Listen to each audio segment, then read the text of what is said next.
Good morning friends, welcome to my channel. কেমন আছো সবাই? আশা করছি ভালো আছো। তো আমি এখন ছাদে আসলাম, এখন বাজছে ঘড়িতে 8:10। তো চলো, খুব রোদ উঠেছে, কালকে এত বৃষ্টি হয়েছে। তো আমি এই যে দুটো ম্যাক্সি জল দিয়ে ধুয়ে নিয়েছি, এখন মেলে দেবো এগুলো।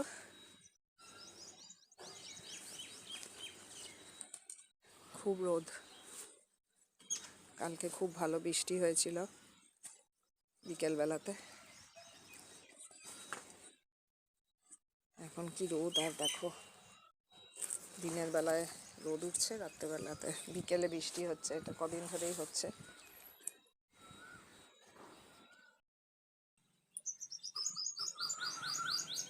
দুটো ম্যাক্সি ছিল তো ওই জন্য মেশিন আর চালাইনি। মেশিন আবার সেই বিকেলেই চালাবো, যা জমবে। এখন আমি ধুয়ে নিলাম।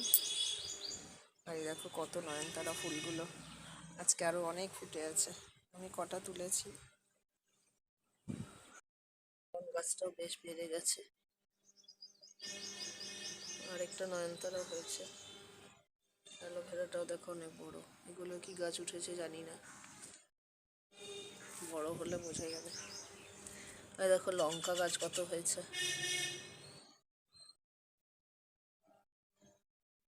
এখানে অনেক করলা বীজ ফেলেছি।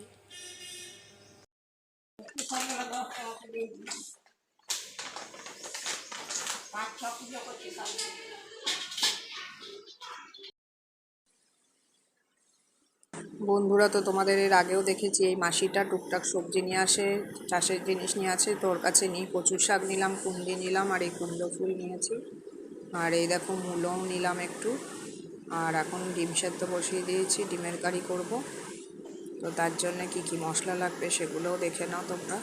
নুন হলুদ মাখিয়ে ডিমের কারিটা এবারে করব। নুন হলুদ মাখিয়ে ভেজে নেব। কড়াইতে তেল গরম বসিয়ে দিয়েছি, ভালো করে লাল করে ভেজে তারপরে ধনে গুঁড়ো, জিরে গুঁড়ো, লঙ্কার গুঁড়ো, সমস্ত মশলাগুলো একত্রে করে বাটির মধ্যে, আর পেঁয়াজ, লঙ্কা, আদা বাটা, রসুন বাটা সব একসাথে পেস্ট করে একটা বাটিতে মিশ্রণ করে মশলাটা কষিয়ে ডিমের কারিটা বানিয়ে নেব। আর সাথে একটা ভাবছি ছোটোখাটো পাঁচমিশালি তরকারি হবে, আর পটল ভাজা।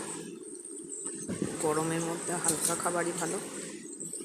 তো এই দেখো এইসব মশলা দিয়েই আমি ডিমের কারিটা বানাচ্ছি। বাটির মধ্যে ডিম মশলাগুলোকে একত্রে করছি, জল দিয়ে গুলে নেব। ততক্ষণ ডিমটাও ভালো করে আমার ভাজা হয়ে গেছে। এবার আলুগুলো আমি সেদ্ধ করেই রাখি, সেই আলুগুলো ছাড়িয়ে নেব। আর এই যে রান্নার যে মাসি, ও তো টুকটাক করে দেয়।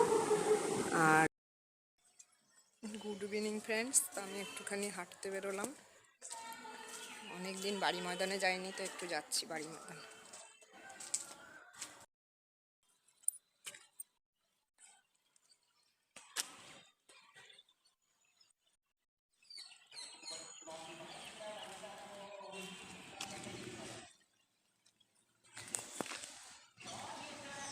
বার্নপুর হাসপাতাল, এটা আমি হাসপাতালের ভেতর দিয়েই যাচ্ছি বাড়ি ময়দানে, শর্টে হয়।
তো বন্ধুরা এখন বাজছে 7:30, আমি বাড়ি বাগান থেকে আসলাম, সমস্ত ঠাকুরের দর্শন করে এক্ষুনি বসেছিলাম, বাজারে একটু গেছিলাম, আম আনলাম। মনটা যেন একদম শান্ত হয়ে গেল। তো বাড়ি এসে একটু পটল ভাজা আর একটু বড়া বানিয়ে নিচ্ছি, ভাত আছে, আর এই বড়া দিয়ে একটু তরকারি করব, হাজব্যান্ডের জন্য রুটি দিয়ে খাবে। তো বন্ধুরা, ভিডিওটা ভালো লাগলে লাইক, কমেন্ট, শেয়ার, সাবস্ক্রাইব করে দিও। আজ এখানেই রাখছি, টাটা বাই, সবাই ভালো থেকো, সুস্থ থেকো।